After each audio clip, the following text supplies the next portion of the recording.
অভ্যুত্থান পরবর্তী যে একটা লং টাইম পেয়েছিল রাজনৈতিক দলগুলি, তারা চাইলেই পারত নিজেদের রাজনৈতিক দলকে সংস্কার করে, সুসমৃদ্ধ করে, সুসংগঠিত করে জনসম্মুখে উপস্থাপন করা।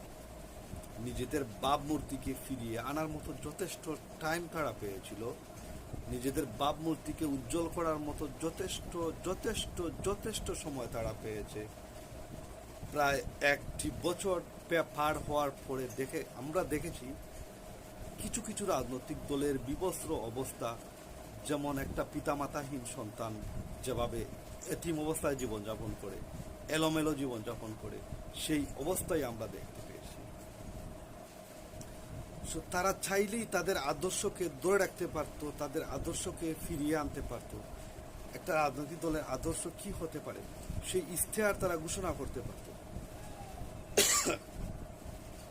কিন্তু না, দেখেছি আমরা তার বিপরীত। একটি বছর কেটে গেল, ইউনূস সাহেব বলেছেন 2026-এ